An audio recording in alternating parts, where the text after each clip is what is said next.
Hello नमस्कार साथियों, स्वागत है आप सभी का अपने YouTube परिवार टुडेस करंट में। और 28 नवंबर का सेकंड शिफ्ट का एग्जाम हो चुका है।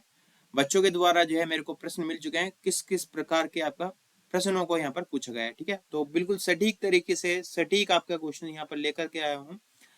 और वीडियो को आगे बढ़ने से पहले वीडियो को लाइक जरूर कर दीजिएगा और चैनल को अभी तक सब्सक्राइब नहीं किया तो सब्सक्राइब भी कर लीजिएगा। ठीक है, बाकी आगे बढ़ते हैं बिना किसी देरी के पहले प्रश्न पर। अपने पहला क्वेश्चन पूछा गया कि त्वरण का एसआई मात्रक क्या है। ठीक है, त्वरण एसिलेरेशन का जो एसआई यूनिट यहाँ पर पूछी गई थी, तो इसका एसआई यूनिट की अगर मैं यहाँ पर बात करूं तो इसका जो एसआई यूनिट है वो क्या आपका मीटर पर सेकंड स्क्वायर इसका एसआई यूनिट है। ये आपको यहाँ पर याद रखना है। ठीक है, क्या मात्रक आपका मीटर पर सेकंड स्क्वायर इसके एसआई यूनिट है। ठीक है, ये आपका ठीक आंसर हो जाएगा। इसके अलावा एक क्वेश्चन नेक्स्ट क्वेश्चन आपका पूछा गया कि कालाजार लिश्मानिया से कौन सी बीमारी होती है। What which disease is caused by leishmania. ठीक है, कालाजार कालाजार इसको हिंदी में कालाजार बोलते हैं और इंग्लिश में लिश्मानिया बोलते हैं। ठीक है, कालाजार लिश्मानिया। ठीक है, इसका रोग कारक क्या है। लिश्मानिया परजीवी इसका रोग कारक है, यानी कि परजीवी के कारण होने वाला ये रोग है। ये बात आपको यहाँ पर याद रख लेना। ठीक है, इसके अलावा यहाँ पर रोग वाहक यहाँ पर पूछे तो आपका सैंड फ्लाई जो है इसका रोग वाहक है, जो बालू मक्खी इसको बोलते हैं। प्रभावित क्या होता है आपका बुखार, वजन कम होना, ठीक है, ज्वर, ये सभी जो है आपका इससे प्रभावित होता है, इफेक्ट होता है। ठीक है, इसके अलावा यहाँ पर भारत का कालाजार से उन्मूलन का लक्ष्य पूछे तो आपका ये 2023 तक का था, ये आपको याद रखना है। ठीक है, इससे होने वाले क्या क्या आपका अनियमित बुखार, वजन में भारी कमी, प्लीहा और यकृत में सूजन, गंभीर एनीमिया, थकान, यकृत और प्लीहा की पर्याप्त सूजन, ये सभी जो है रोग होते हैं इससे। ठीक है, आगे देखिए संजीव खन्ना भारत के किस क्रम के मुख्य न्यायाधीश हैं। Sanjeev Khanna has become the chief justice of which order of India. ठीक है, तो किस क्रम के जो है मुख्य न्यायाधीश अभी हाल ही बने हैं, तो ये आपका 50, इससे पहले कौन थे, 50वें थे। और इसके बाद में जो है आपकी हाल ही में 11 नवंबर को सेवानिवृत्त हुए हैं। उनका नाम है जस्टिस DY चंद्रचूड़। ठीक है, चंद्रचूड़ ये 50वें नंबर के थे। इनके स्थान पर जो है नए कौन बने अभी हाल ही में, संजीव खन्ना बने हैं। ये बात आपको याद रखना। ठीक है, खन्ना। और इनसे पहले भी कौन थे आपका, इनसे पहले आपका उदय उमेश ललित थे आपका 49 नंबर के।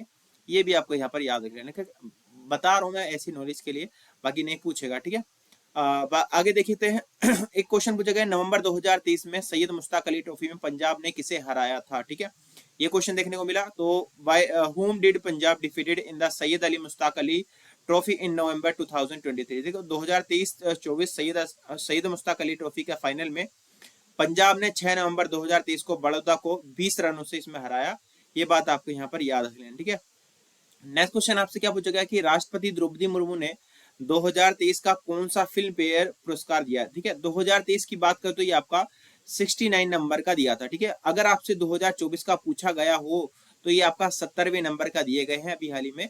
ये बात आपको याद रखना। ठीक है, और उसमें बेस्ट फिल्म के लिए कांतारा जो फिल्म है उसमें एक्टर को भी और बेस्ट फिल्म का अवार्ड भी यहाँ पर दिया गया है। ठीक है, इससे पहले जो है मलयालम फिल्म की आटम फिल्म को जो है यहाँ पर बेस्ट फिल्म का अवार्ड दिया गया है। इसके अलावा जो है यहाँ पर किसको दिया गया था, बेस्ट एक्टर का अवार्ड आपका अल्लू अर्जुन को। और यहाँ पर 3 आपका एक्ट्रेस को यहाँ पर दिया गया था। राष्ट्रीय फिल्म अवार्ड आपका कृति सेनन और आपका आलिया भट्ट को दिया गया था। ठीक है, कंगूबाई काठियावाड़ी के लिए दिया था।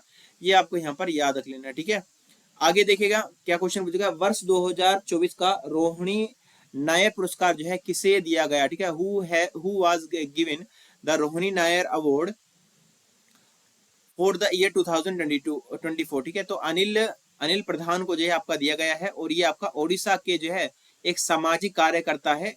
ये आपको यहाँ पर याद रख लेना। ठीक है, आगे देखिएगा शरीर का कौन, इसके अलावा जो है एक क्वेश्चन और यहाँ पर पूछा गया है कि जल से संबंधित कोई बैठक है। जल सम्मेलन तो आपका न्यूयॉर्क USA में हुआ है। ठीक है, लेकिन अगर आपसे पूछे कि जल सम्मेलन पर जो बैठक है वो कई सारी बैठक हुई है, बच्चे ने पूरा क्वेश्चन नहीं बताया। जल सम्मेलन से बैठक जो है ये कहाँ पर हुई है, ये ऐसा क्वेश्चन देखने को मिला था। ठीक है, तो अगर किसी को मालूम है तो पूरा क्वेश्चन भेजिए, मैं उसका रिप्लाई जो है दूंगा आपको। ठीक है, शरीर का कौन सा भाग थायराइड ग्रंथि के लिए आयोडीन का उपयोग करता है। ये क्वेश्चन पूछा गया which part of the body use iodine for the thyroid gland. ठीक है, शरीर का थायराइड ग्लैंड आयोडीन का इस्तेमाल करता है। शरीर का थायराइड ग्रंथि आयोडीन का इस्तेमाल करता है। थायराइड ग्रंथि गर्दन के सामने स्थित तितली के आकार की ग्रंथि होती है। ये है आयोडीन को अवशोषित करती है और इसका इस्तेमाल थायराइड हार्मोन बनाने के लिए करती है, ठीक है। यह हार्मोन शरीर के कई कार्यों को नियंत्रित करते हैं, जैसे कि दिल की धड़कन और पाचन, ठीक है। आगे देखिएगा, नेक्स्ट क्वेश्चन पूछेगा कि 13 प्रोटॉन और 14 न्यूट्रॉन वाले तत्व का परमाणु क्रमांक कितना होगा। What will be the atomic number of an element having 13 protons and 14 neutrons, ठीक है।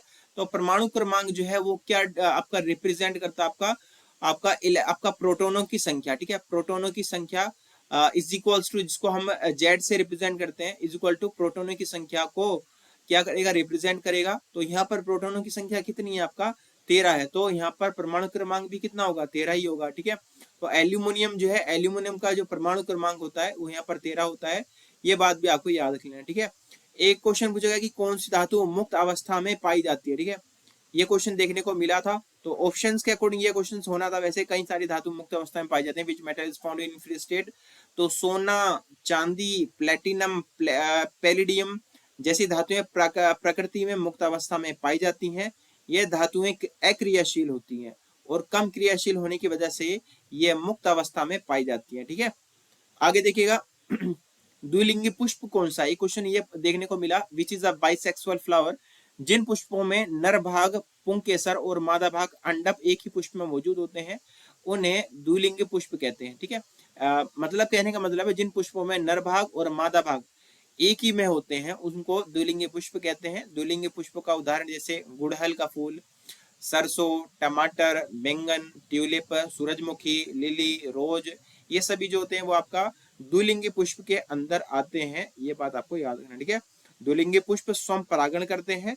जब पुष्प के परागकोश से परागण वृत्तिकाग्र पर जमा हो जाते हैं तो इसे हम परागण कहते हैं। तो परागण के बारे में आप याद रख लेना, परागण किसे कहते हैं, जब द्विलिंगी पुष्प स्वयं परागण करते हैं, जो पुष्प के परागकोश से परागकण वृत्तिकाग्र पर जमा हो जाते हैं तो इसको हम क्या बोलते हैं, परागण कहते हैं, ठीक है।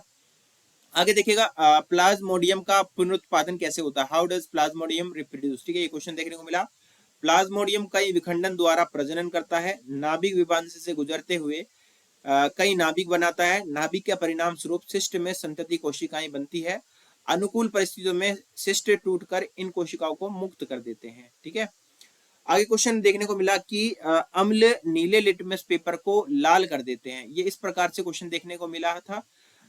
या फिर आपका क्वेश्चन था कि कौन से लिटमस पेपर को, ठीक है, कौन से लिटमस पेपर को अम्ल लाल कर देते हैं, इस प्रकार से क्वेश्चन देखने को मिला। अभी जो है एक दूसरे बच्चे ने बताया कि इस प्रकार से क्वेश्चन देखने को मिला कि कौन सा एसिड लिटमस पेपर को लाल कर देता है, ठीक है। कौन से लिटमस पेपर को लाल कर देता है, तो नीले लिटमस पेपर को लाल कर देता है, ठीक है।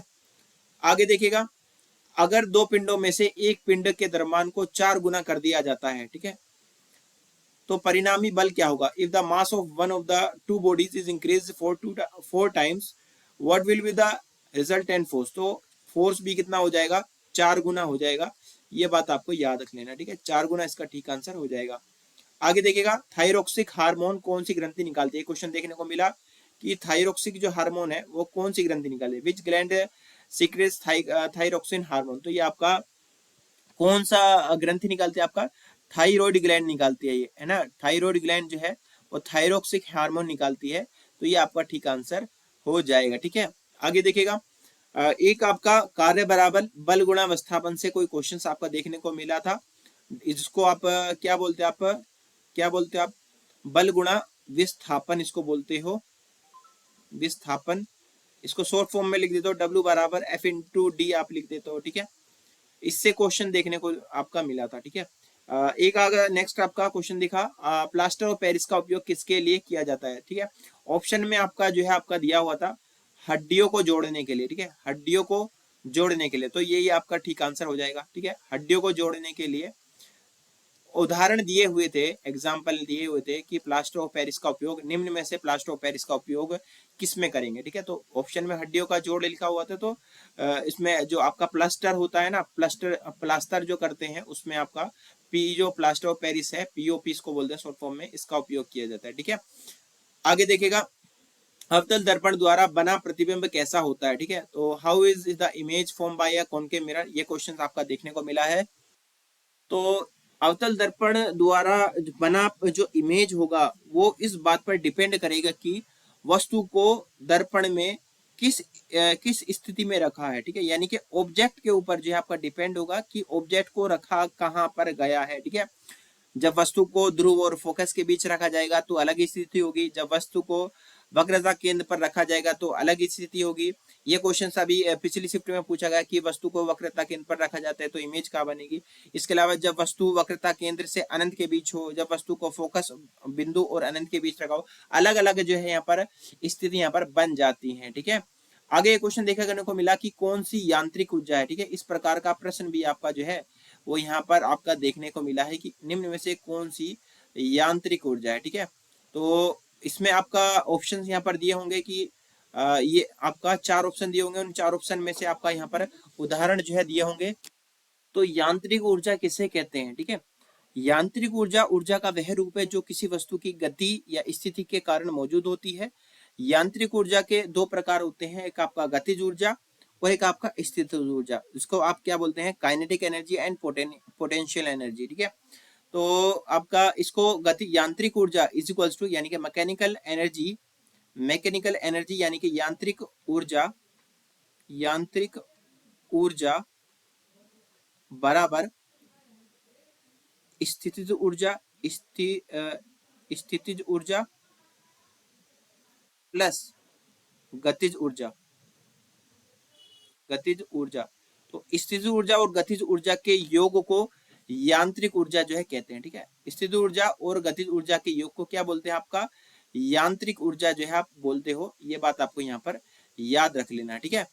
आगे देखिएगा, बस इतने ही क्वेश्चन जो है मेरे को यहाँ पर देखने को मिले हैं और अधिकतम मैंने प्रश्न जो है कराने की कोशिश करी है। इतने क्वेश्चन जो है वो किसी भी यूट्यूब चैनल पर जो है आपको नहीं मिलेंगे। और साथ ही में इन क्वेश्चंस को शॉर्ट वीडियो में भी जो है कोई आपको इस तरह से प्रोवाइड नहीं, जितने क्वेश्चन मैं प्रोवाइड कराता हूँ वो नहीं प्रोवाइड होंगे, ठीक है। बाकी ये सभी जो है मैं मेहनत कर रहा हूँ, उसके लिए मैं एक लाइक मांगता हूँ, वो लाइक भी नहीं आप करते हो, ठीक है। बाकी आपकी मर्जी है, आप नहीं करना है या नहीं करना है, मैं तो अपना वर्क जो है करूंगा ही। आप अपना वर्क कर रहे हो, अब देखते हैं कि आप वर्क करोगे या नहीं करोगे। बाकी किसी का थर्ड शिफ्ट में एग्जाम था तो क्वेश्चंस कमेंट में जरूर भेजिएगा या फिर टेलीग्राम चैनल पर जो है भेज दीजिएगा। और टेलीग्राम से मेरे को याद आया कि पीडीएफ जो है आपका पीडीएफ टेलीग्राम चैनल पर ही आपको उपलब्ध होने वाली है, ठीक है। बाकी मिलते हैं थर्ड शिफ्ट की वीडियो में, तब तक के लिए थैंक यू। बने रहेगा टुडेस कन्वल परिवार में। All the best. जय हिंद, जय भारत।